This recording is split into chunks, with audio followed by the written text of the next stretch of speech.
Ashama harka fuunee kabajamtoota daawwattoota televizyiinii OMN kun sagantaa kuula ogummaati. Sagantaan keenya kuula ogummaarraa hayyuu falaasamaa keessattuu ogeessa falaasamaa Afrikaa isiniif dhiyeessee jira. Keessummaan keenyarraa Dr. Yoosef Mulgeetaa Baabaati. Dr. Yoosef barsiisaa yuunivarsiitiitti falaasamaa Afrikaa barsiisuu dabalataan illee qorataa falaasamoota Afrikaa gurguddaati. Egaan sagantaan keenya maaddii beekumsaati. Hanga dhumaatti nu waliin turtanii beekumsa soorattu.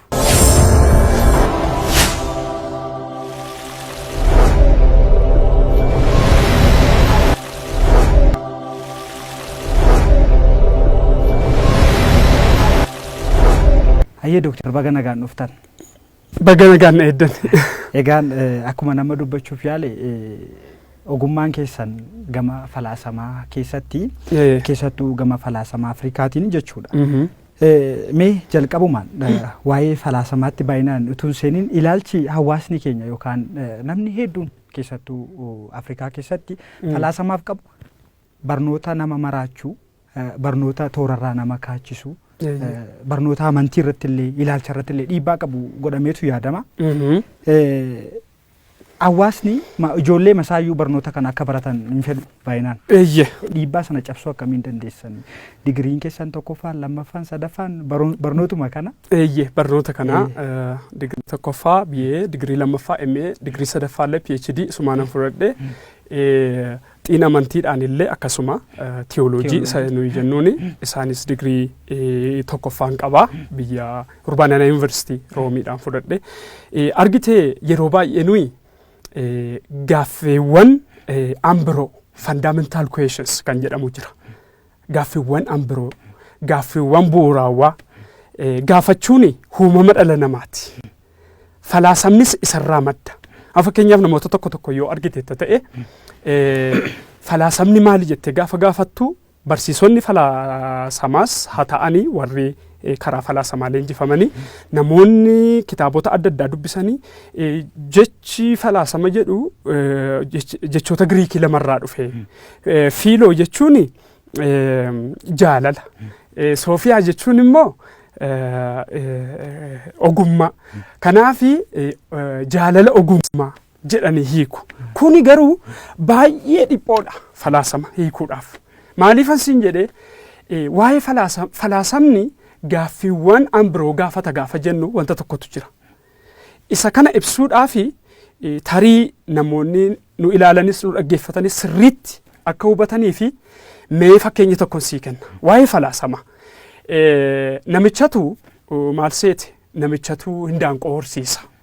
Namichi hindaanqoo horsiisa. Amma kana sirriitti qalbeeffadhu. Guyyaa tokko laga bu'ee hidda kutuuf laga bu'a. Hidda kutuuf gaafa laga bu'u akka carraa hanqaaquu lama arga.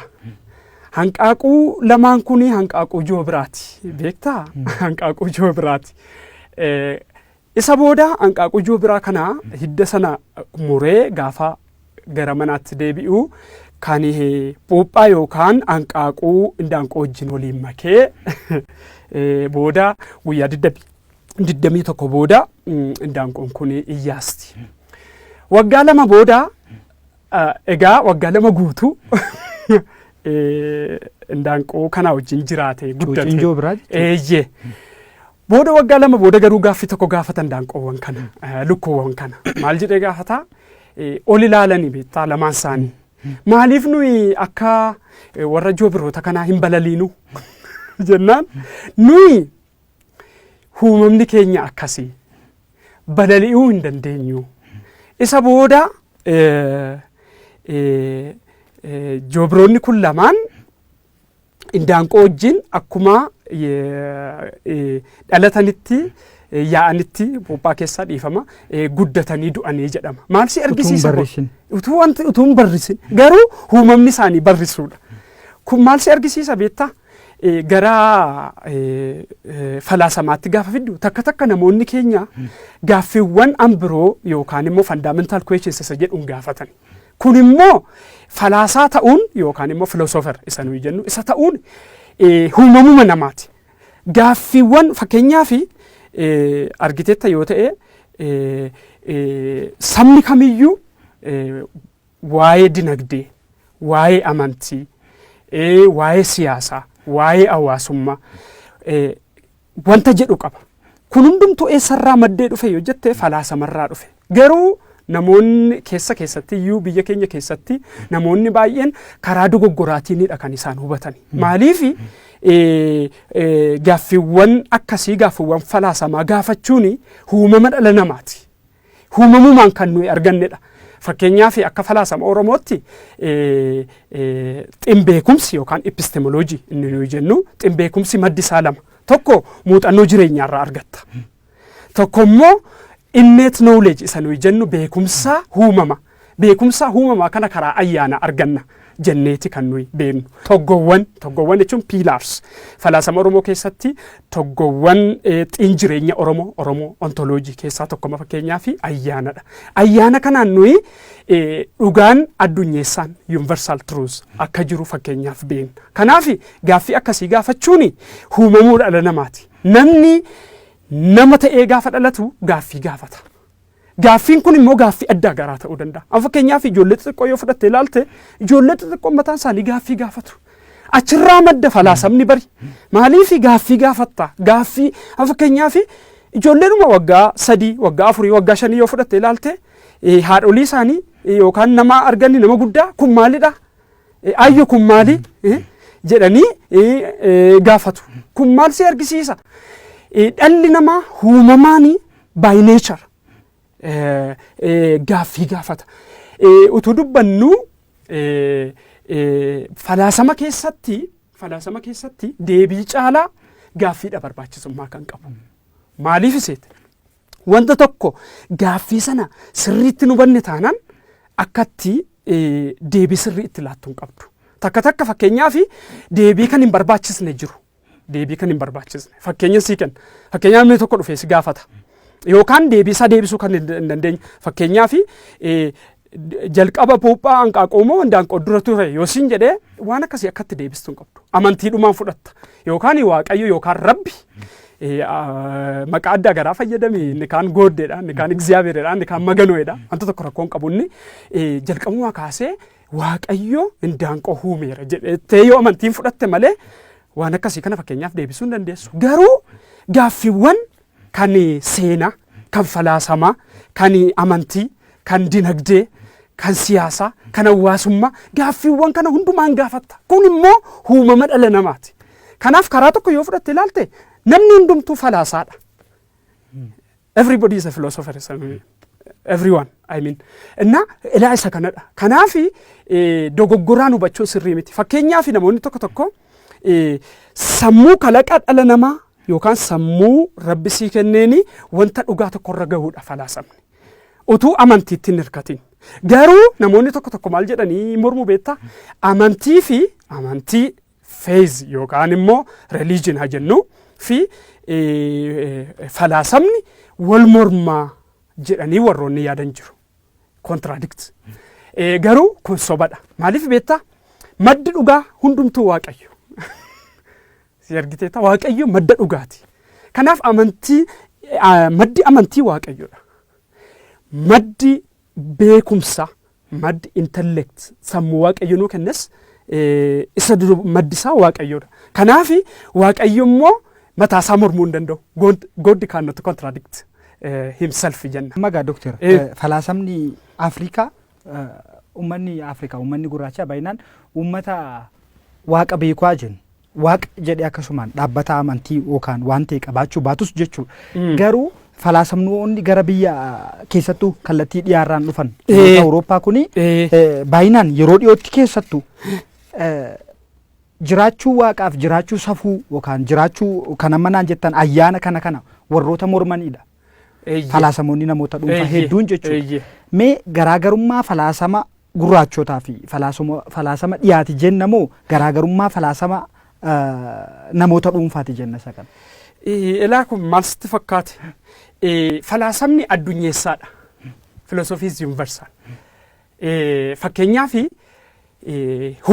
nama ta'ee yookaan saba ta'ee kan xiinjireenya hin qabaanne hin jiru. Xiinjireenya jechuun maal jechuudha? Metaphysics. Fakkeenyaaf xiinjireenya Oromoo jetta. Xiinjireenya Oromoo yookaan immoo Oromoo Metaphysics yookaan Oromoo Ontology isa nuyi jennu. Saba ta'ee kan kana hin qabne hin jiru. Garuu gara xiinjireenya gara xiinbeekumsaatti gaafa dhuftu garaagarummaa qaba. Epistemology haala fakkeenyaaf Oromoon fakkeenyaaf xiinjireenya kan mataasaa qaba. Togoowwan sadii irrattidha kan isaan hundaa'an fakkeenyaaf falaasamni Oromoo. Tokko huumaa jenna. Lammaffaa waaqa. Anillee afaan Ingiliziitti undifferentiated being jedhanii kee achi keessan galluu maaliif wal xaxaa gati ta'ee fi isa qorannoo irrattidha kan nuyi barreessuu qabnu. Sadaffaa immoo safuusa jennu. Inni nuyi huumaa jennu suni kosmooloojii isa nuyi jennudha. Kosmooloojii isa nuyi jennu. Garuu asirratti wanta tokko akkanatti hubachuu qabdu namoonni tokko tokko waaqaanis huumaa jedhu. Dogoggoran qabu. Garuu gara xiinjireenya Oromoo Ontology, Oromoo Metaphysics gara sanatti gaafate fiddu garuu maali kosmooloojii isa jedhu mul'isuufi.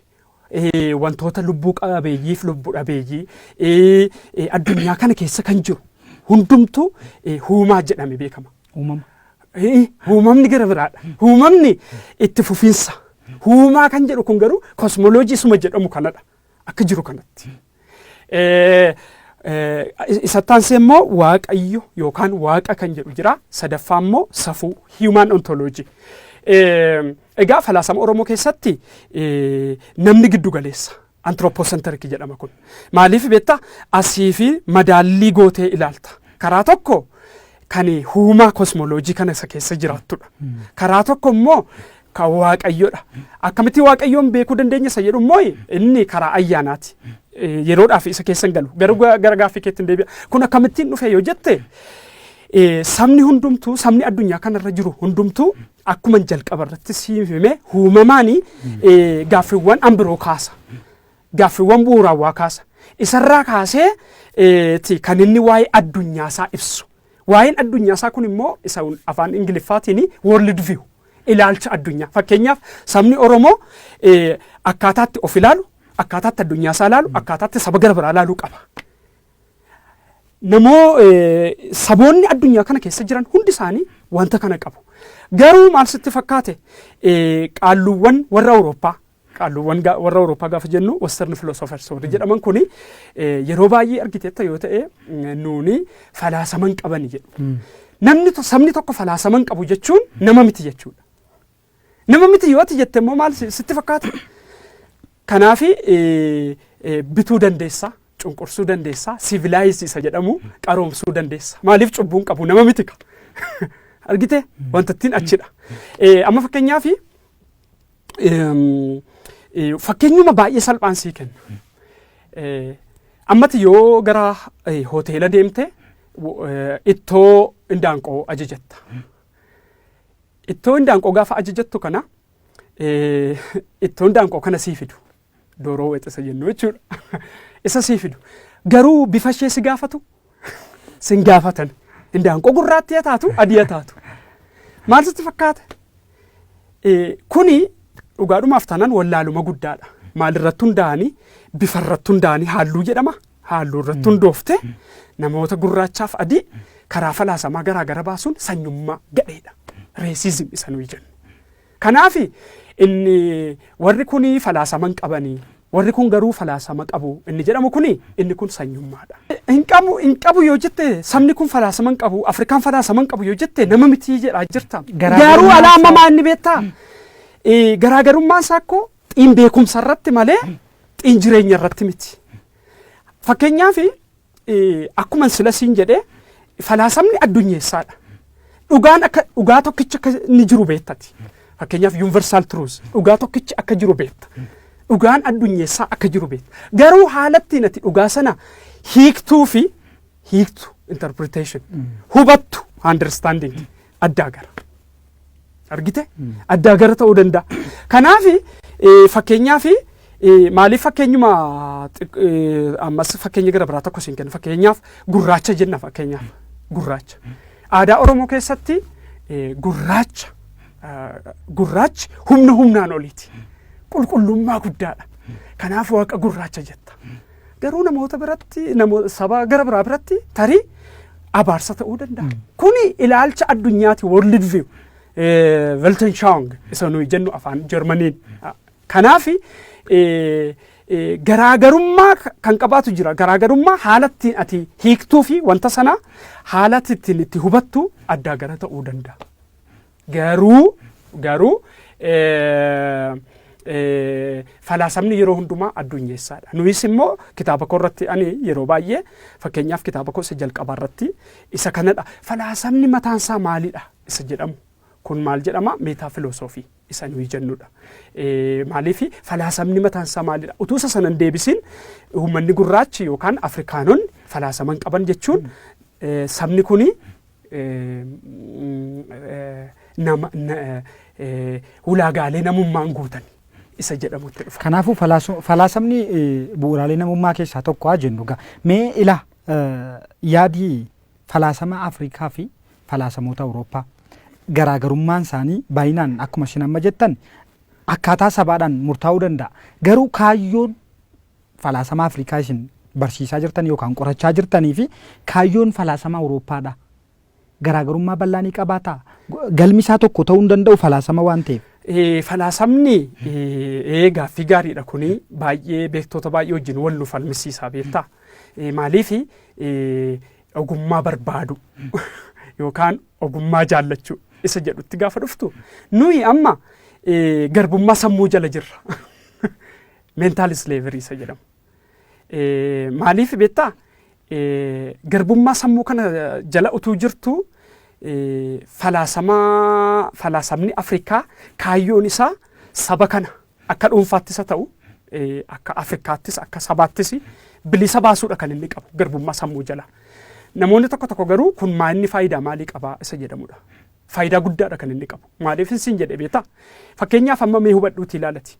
Imaammata barnootaa, imaammata siyaasaa, imaammata hawaasummaa harki caalaa isaa nuyi isa kan maal jenna isa kolonii Afrikaa dura ture miti. Pre-colonial Afrikaa. Gara caalaa isaa warra eenyurraa fudhanne warra Awurooppaa kanarraa fudhanne. Maaliif falaasama hansaanii kana akka akkaayyaatti keenya moodel. Garuu falaasamni saba tokko akka akkaayyaatti taa'uu hin qabu. Maaliif beektaa? Ati falaasama dhugaa gaafa barbaaddu dhugaa sana kallattii dhugaa addunyeessaadhaan barbaadda. Universal truth. Maaliif dhugaan tokkittiidha? Ilaa ammas kana hubadhu. Dhugaan lama hin jiru. Dhugaan lama miti, sadiis miti, afuris miti, baay'ees miti, lamas miti. Pluralism yookaan dualism isa nuyi jennu. No, moonizimiidha. Kun jechuudha dhugaan tokko. Garuu haala ittiin ati dhugaa sana hiiktuu fi haala ittiin dhugaa sana ibsitu addaa gara. Amma isaanii dhalli namaa bu'aa seenaatidha karaa tokko. Yommuu ati beekumsa wayii tokko ibsitu seenaan suni beekumsa kee kana si daangessa. Maaliif beekumsi dhala namaa iddoodhaa fi yookaan bakkaa fi yeroodhaan daangaa.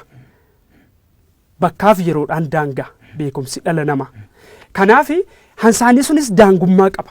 Erga daangummaa qabaatetti isaan keenyaa kanaa fi akka akkaayya akka moodeelitti taa'uu hin qabu. Gonkuma. Amma namoonni baay'een yeroo baay'ee aadaawwan sonaa kan isaanii hin tuffatu. Hududduubatti hafaadha jedhu. Kan warra Awurooppaa immoo isa ammayyaa jedhama. Ammayyummaa mooderniiti. Akka kanatti ilaalama. Garuu kun sirrii akka hin taanedha. Kanaafuu dhiibbaan falaasama Awurooppaa nurra jira jechuudha. Namoonni akkasidha. Amma fakkeenyaaf mee hubadhuuti ilaalati. Amma fakkeenyaaf biyyi tokko fakkeenyaaf ammatti bilisa kan isheen jedhamtu koo yoo dinagdeedhaan bilisummaa qabaattedha. Biyyi dinagdeedhaan bilisummaan qabaanne fakkeenyaaf biyyoota Afrikaa fudhadhuu ilaali. Kolonii alkallattii jala jirra. Neo colonization isa jedhamu. Amma fakkeenyaaf warra akka IMF, World Bank warri jedhaman kuni isaanii ejentootadha. Maaliif nuyi biyyoonni Afrikaa akka dinagdeedhaan of hin dandeenye nu godhaa jiru. Kun immoo maaliif beektaa? Dinagdeedhaan of hin dandeessu taanaan bilisummaa siyaasaa qaba jettee haasa'uu hin dandeessu. Garuu waraqaarra jiraachuu danda'a. Waraqaarra jira. Garuu bilisummaa siyaasaa hin qabduti. Amma biyyoonni Afrikaa yoo argite ta'e waggaa 50ffaa, waggaa 60ffaa, waggaa 40ffaa bilisummaa arganne jedhanii kabaju. Garuu bilisummaa maalii kabajaa jirta? Maaliif kolonii alkallattii keessa jirra ammayyuu? Neo-colonization. Isa kanaaf immoo jalqaba duraa utuu imaammata barnootaa, imaammata kan siyaasaa, imaammata kan amantiisa ta'uu wantoota addaa garaa utuu barreessitee seera biyyattiin godhiini sammuu namootaa qoraasuutu sirra jira. Maaliifidha kan inni faalamee jiru? Maaliif waan isaanii waan achi nutti dhufu gara dhiyaa kanaa nutti dhufu ala asirratti wanta tokko hubachuu qabna. Wantoonni beekumsi yookaan muuxannoon jireenyaa kan warri Awurooppaa qaban, kan warri Laatiin Ameerikaa qaban kun, kan warri Eeshiyaa qaban kun nuuf hin fayyadu jechuu miti. Garuu akka jirutti kan kee balleessitee kan isaanii fudhachuun sammuu kee kana akka maalitti beektaa sammuu Waaqayyoo kan inni jalqaba sii kennee akka ittiin yaadduuf. Fakkeenyis isaa keessatti wanta tokkotu jira. Innis maal inni beektaa? Risaanii hin balali'a bari. Garuu sammuun daanqoo qabatee guddate. Sammuun daanqoo duwwaa miti daanqoon eessa oolti? Kosii keessa oolti bari. Kanaaf daanqoo wajjin kosii sana haadha. Kosii sana keessaa raammoo waan arge fuffunaannataa guddate isuma amanee du'e. Garuu uumamni isaa akkas miti.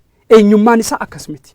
Ilaasa kana hubachuutu sirra jira. Nuyi yeroo baay'ee waanuma isaan nutti himan akka jirutti fudhanna. Amma fakkeenyaaf kanaafidha namoonni tokko sammuu isaanii akka maalitti itti fayyadu beektaa? Akka hujummootti itti fayyadamu. Hujummoo yoo ati waan barbaaddetti naxxee qarumatti dabarsa. Bu'aambaa jedhama miti afaan Amaaraatiin. Waan itti naxxe. Garuu waan isa keessa darbu sana beeka hin beeku hujummoon. Garuu wanti suni bobbaatii namaa ta'uu danda'a. Bishaan xurii ta'uu danda'a. Bishaan qulqulluus ta'uu danda'a. Summiis ta'uu danda'a. Daadhiis ta'uu danda'a. Hin beektooti. Garuu dhalli namaa akkas miti. Maaliif nuyi namni waan lama uumamarraa adda dhalli namaa. Dhiifama uumama jiran keessaa dhalli namaa adda karaa lama. Tokko karaa sammuu qabaachuu isaatiin. Kuni knowledge isa jennu yookaan intellect isa jennu. Inni lammaffaa immoo bilisummaa. Fakkeenyaaf saree tokko gaafatti dhooftu sareen sun koo iyyee si baqata malee maaliif na dhoofte siin jedhaa hin jedhu. Maaliif uumamaan wanti kun hin kennamneef. Amma fakkeenyaaf yoo fudhattee ilaalte ta'e yeroo tokko utuu nama kutaa keessatti barsiisu nan gaafadhe barattoota koo keessaa tokko Waaqayyoo gurraacha moo adiidhaan jedhe. Jennaan adiidha naan jedhe gurbaan kun. Argitee Waaqayyoo adiidha. Isa booda mee naa ibsi jennaan ibsuu hin dandeenye beektaa. Maaliif beektaa? Mana sagadaa yookaan waldaa baay'ee keessa yoo dhaqxee fudhattee ilaalte han kaatolikii ta'uu, han ortodoksii ta'uu, han pirootestaantii ta'uu, han angilikaanii ta'uu rakkoo hin qabu. Yeroo baay'ee fakkiiwwan jiranii fakkiiwwan qulqulluu haa jennu maaliif fakkiiwwan amantii suni ulfina qabu wanta ta'eef fakkiiwwan kuni namoota adiidha harki caalaan argiteetta yoo ta'e. Amma fakkeenyaaf bakka hojjedhu Gambeellaa mana sagadaa kaatolikii keessa kan jiru fakkiin Kiristoosii gurraachaan kaafamee jira. Waan akkasii fakkeenyaaf muuxannoon akkasiin jiru. Gurbaan kuni argitee fakkiiwwan kuni manni sagadaa keessa jiran kun mataan isaanii dhiibbaa irratti uumaniiru. Akka Waaqayyoo gurraacha, Waaqayyoo adiidha akka jedhamuuf. Garuu amma ani itti hime Waaqayyoo hafuura. Argite? Hafuurri immoo halluu hin qabu. Amma argite? Dooktar, kaayyoon falaasama Afrikaa kana cabsuudha jechuudha kallattiidhaan. Kana cabsuu karaa tokko karaa koloneeffannaatiin aadaa keenya warroota burkutaan sana yookaan immoo beekumsa natoo isa jennu yookaan indigenous knowledge beekumsa natoo kana qorachuudha. Qorannee ammayyummaa wajjin wal qabsiisne integration walitti finnee imaammata barnootaa keessatti imaammata hawaasummaa fi imaammata siyaasaa keessatti itti fayyadamuu nurra jira isa jedhuufidha. Falaasama Afrikaatiif akka Oromootti falaasamni nuti gumaachine akka qorataa tokkotti. Akka waliigalaatti dhugaadhuma dubbachuudhaa fi falaasamni Afrikaa bu'aa guddaa buusee jira. yeroo ammaa. Amma fakkeenyaaf argiteetta yoo ta'e hamma biyya Ameerikaa keessatti illee yuunivarsiitii gurguddoo keessatti illee akka gosa barnootaa tokkotti hin kennama. Amma fakkeenyaaf asii utuun gara biyya Keeniyaa deemee ani hin baratiini asittanii falaasama Afrikaa kan jedhu tokkollee hin baranne. Maaliifi kennamaan turre manni barumsaa inni itti baradhe suni kennaan turre maaliif ani dippiloomaadhaan nan deeme gara biyya Keeniyaa Naayiroobii Kaatolik Yuunivarsiitii yommuun achi deemee baradhe. Kanaaf yommuun achi dhaqe baay'inne maaliif achi gosa barnootaa baay'eetu jira falaasama keessa. Isaan keessaa fakkeenyaaf falaasama Afrikaa kan ilaallatanii gosa 7 keessaa gosni 3 Afrikaa ilaallata argite. Kanaaf isaanii dhugaadhumaaf taanaan deemaniiru. Biyyoota Afrikaa yoo baay'ee fudhatte ilaalte biyya Itoophiyaa wajjin yoo ol bukkee qabdee ilaalte karaa falaasama Afrikaa nuyi dudduubatti hafneerra. Anis immoo kanaaf jedheen gara hankeenyaatti dhufe. Garuma hankeenyaatti gaafatti dhuftuyyuu falaasama Oromoo jedhee gaafan kaa'u namoonni xinnoo quqquuqaman jiru. Namoonni hin jaallanne maaliif falaasama Itoophiyaan jettuu jedhu. Argite achis gaaffii addaa garaatu jira gara sanatti seennu wantichi siyaasa gatii ta'eefi garuu maa'inni ani karaa tokko wanta lama argisiisuun barbaade fakkeenyaaf digirii koo isa sadaffaa keessatti. Tokko falaasama jechuun maal jechuudha isa jedhu. Falaasamni mataan isaa maalidha? Maa'inni falaasamni utuu hiikaa falaasamaan kaa'ini maaliif falaasamni hiikaa addaa garaa qaba. Malee hiikaa hiiktokkee ajennu yookaan immoo qeenxeetti kennuun hin dandeessu. Maaliif ilaalchi namoota addaa gara wanta ta'eef. Kanaaf ani kanan kaase tokko gaaffii falaasamni maalisa jedhu. Fakkeenyaaf Afrikaa keessa kan isaanitti tokko nuqeeqan keessaa tokko maal sitti fakkaate mala falaasamaan qabdan isa jedhu. Malli falaasama. Mala falaasama philosophical approach. Garuu fakkeenyaaf amma falaasama yoo fudhattee ilaalte ta'e asirratti illee sila wanta tokko yaadaan ture. Amma fakkeenyaaf gosni falaasamaa fi gosoota barnoota biraa barnoota biraa gidduu jiru garaagarummaa jiru ilaaluun baay'ee barbaachisaadha. Maaliif gara gaaffii keetti sii dhufuuf jedheen gaaffii isatti gaafatte maaliif kontribuushinii yookaan immoo gumaacha yookaan bu'aanni buuse maalinni amma yoonaan jettu maaliif saayinsiin uumamaa jira amma fakkeenyaaf saayinsiin uumamaa jira naachuraal saayinsiin nu jennu saayinsiin hawaasummaa jira saayinsiin sirnaawaa kan jedhamu immoo jira. Saayinsiin sirnaawaa gaafa jennu loojikii fi maatimaatiksii isa nuyi jennudha herregaa fi loojikii. Garuu falaasamni kanarraa adda bari. Falaasamni kanarraa addadha. Maaliifidha falaasamni kanarraa adda kan inni ta'e maaliifidha? Falaasamni karaa tokko addunyeessaadhaa jenneerra. Karaa tokko immoo naannoodhaan murtaa'a. Egaa isa naannoo sanaa nuyi hin qorannu kan maalii qorachaatu turre dur warroonni nu dura warri turani ko qorataniiru. Garuu kan isaanii qo'achaa turani falaasama natoobiti kan isaan qorachaa turan. Indigenous philosophy lakki kan Awurooppaa yookaan kan Oromaa qorachaa turan. Isa qorachuun gadheedhachuu koo miti. At least illee maal gochuu qaaftaa comparative study kan jedhamu jira biti. Eeyyee isa akkasii kana qorannaa akkasii kana gochuutu sirrii ture. Amma garuu nuyis falaasama kan mataa keenyaa qabnaayi inni jedhamu gaaffii akkasii kaasaa jira. Fakkeenyaaf barattoonni falaasama baratanii gaaffii akkasii gaafataa jiru. Sadaffaa immoo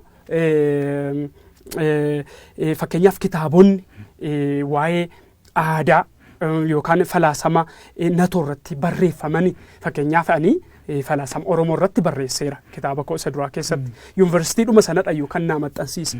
Yommuu sana fakkeenyaaf ilaa filaamee isa jedhamu mala sana fideen ittiin hojjedhe. Ilaa filaamee filosoofii. Eeyyee ilaa filaamee filosoofii sanaan hin hojjedhe. Ilaa filaamee filosoofii sana ilaa filaamee filosoofii jechuun waan gara biraa miti. Ilaa filaamee philosophical approach jechuun hermeneutic approach isuma nuyi jennudha. Hermeneutic approach. Gara kan keenyaatti madaqsuu jechuudha. Eeyyee gara keenyaatti silumayyuu jira. Maqaa isaatu addaa gara malee. Maaliif isin jedhee beektaa? Amma fakkeenyaaf gara falaasama Oromootti gaafa dhuftu dhugaadhuma dubbachuudhaaf falaasaan biyya Jarman tokko tureera. Falaasaan kun eenyu jedhama beektaa? Maartiin Heediger jedhama. Kitaaba tokko barreessee ture. Kitaabni inni barreesse kuni Being in the Time jedhama. Achi keessatti inni jiruuf jireenyi nama baay'ee adda akka ta'e hubatee ilaale. Kanaafi uumamoota jiran keessaa namni adda ta'uusaa. Maaliif adda ta'e beektaa namni? Tokkoffaa man is a questioning being jedhama. Jechuun gaaffii kan gaafatu nama. Ilaa argite? Namarraan kan hafe uumama jiran kana keessaa namni gaaffii gaafatu hin jiru. Kanaafi isa kanaaf immoo maqaa maal jedhamu kenna beektaa? Daazaayin isa jedhamu kana kenna. Galanni falaasota natoo Oromootiif haa ta'u, Oromoo indigenous philosophers isuma nuyi jennu, nuyi garuu falaasama kana qabna. Silumayyuu. Maaliif beektaa? Amma fakkeenyaaf gara falaasama Oromootti gaafatti dhuftu wanti jiruuf jireenya saree jedhamu jiru fakkeenyaaf. Jiruuf jireenya namaa. Eeyyee ilaa hubadhu. Jiruuf jireenya saree yookaan jiruuf jireenya mukaa, jiruuf jireenya dhagaa yookaan jiruuf jireenya lagaan jettu hin jedhamu. Akkasumas jireenya namaan jedhamu. Maal jechuudha kanatti qabdu? Jiruuf jireenya namaa. Maaliifi jireenyi namaa fi ilaa hubadhu ilaali. Jireenyi namaa fi jiruuf jireenyi namaa fi jireenyi adurree yookaan jireenyi fattee addaa gara. Fakkeenyaaf namni tokko gaafa jiraatu ani akka namaatti hin jiraadha malee akka fatteetti hin jiraadhu. Maaliif beektaa? Uumamaan kanan fudhadhee ayyaanni jira. Ayyaanni sun ayyaana fattummaa otoo hin taane ayyaana namummaa. Ayyaana namummaa. Meegaa Dooktar gara amma sa'aatiin keenya gara dhumaatti waan dhufeef kitaaba keessanitti dhufna. Dhugaa ganamaa waan jedhu tokko kitaaba keessan irratti argeera. Sana waan xiqqoo naa kaastanii waa'ee dhugaa ganamaa kaastaniitu kitaaba keessan afaan Amaariffaan barraa'e tokko irratti immoo namni hedduun kan jaallatu sirna barnootaa biyya kanaa keessatti fakkeenya fudhatamee kan barsiifamu Abbabee Bassoo Bal'aa Caalaa Cuubee Cabbate kan jedhu gootanii fuutanii baastaniitu Abbabeen sababa maaliifitu bassoo nyaannaan Caalaan immoo sababa maaliif cuubee kaase bassoon kan eenyuti yaada jedhu ture. Mee waan sana walitti qabdanii waa'ee dhugaa ganamaadhaan. Waa'ee dhugaa ganamaatti gaafa dhufnu dhugaan ganamaa inni jennu afaan Ingiliffaatiin isaa primordial truth isa jedhamudha. Inni kun dhugaaf taanaan guyyaa lamatti iyyuu dubbannee fixuu hin dandeenyu maaliifi falaasama bal'aadha. Garuu gabaabumatti sii deebisuu fi maal beektaa togoowwan xinjireenya Oromoo keessa jiran keessaa sadii kaa'een lafa kaa'een ture sila. Kun immoo maanni uumaa, waaqaa fi safuudha. Amma dhalli namaa akkuma nuyi sila jennu waa'ee jiruuf jireenya namaatti dhufnu. Dhalli namaa gaafa jiraatu akka namaatti jiraata miti akka bineensa gara biraatti hin jiraatu. Yookaan immoo fakkeenyaaf jennu akka saree tokkotti yookaan akka durree tokkotti hin jiraatu akka namaatti jiraatu. Akka namaatti gaafatti jiraattu immoo yeroo hundumaa jireenyi kee sun jireenyatti jiraattu sun yookaan immoo jiruuf jireenya ati qabdu suni dhugaa ganamaa wajjin wal qunnamuu gochuu qaba. Dhugaan ganamaa kun immoo safuu wajjin wal qunnamee jira. Maa jechuudha safuu gaafa nuyi jennu. Amma fakkeenyaaf jiruuf jireenyi namaa namni hariiroo qaba.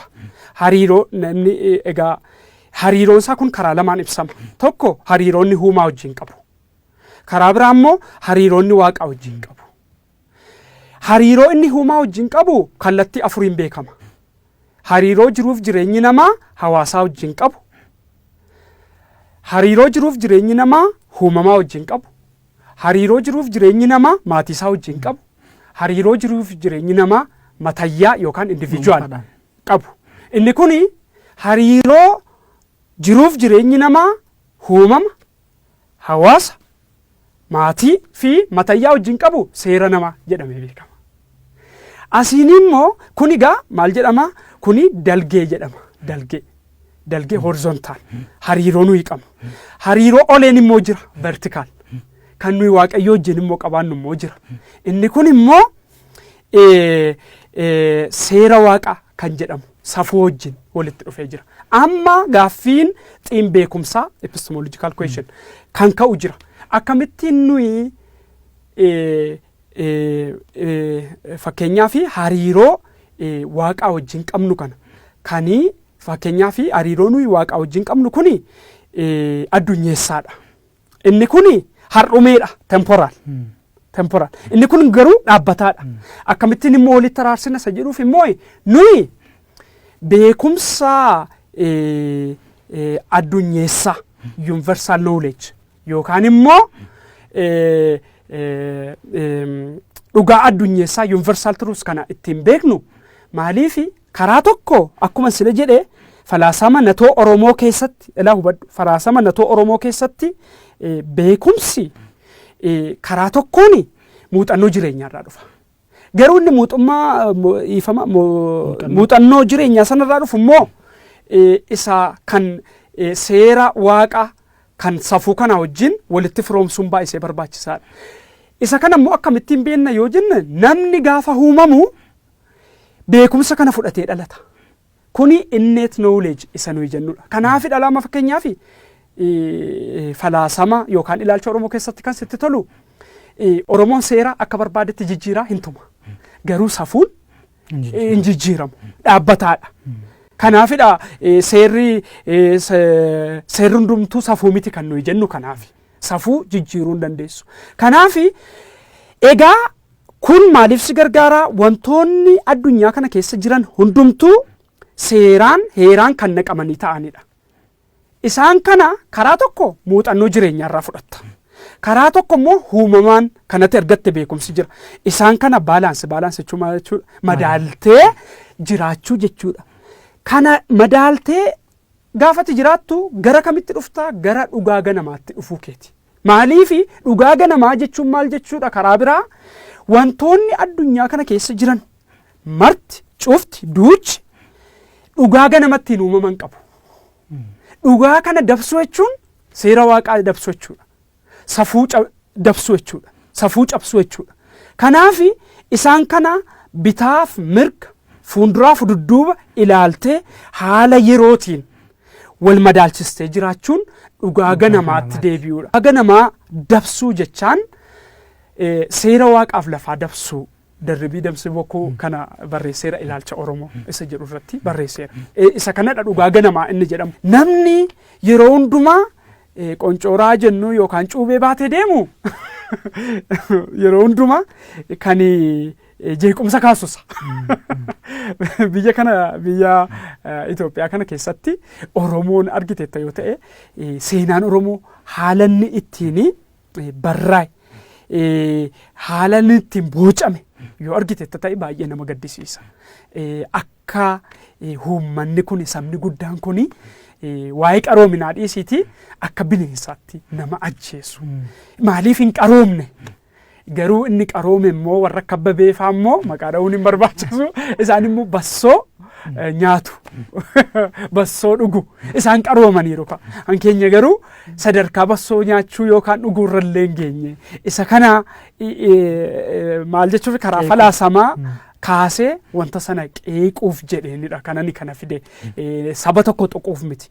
Garuu falaasamuma Afrikaa keessatti illee nuyi ikkoo anumti si dhibu nuyi falaasamni namoota biraa nun barbaachisanii jedhaa jirra miti. Muuxannoo jireenya kan isaanii fudhanna. Garuu kan keenyaa wajjin wal bira qabnee ilaaluu qabna. Malee akka jirutti kan isaanii sana fudhannee hankeenya immoo fakkeenyaa fi beekumsa natoo yookaan falaasama natoo indigenous philosophy or knowledge isa jedhamu kana isa reject yookaan immoo isa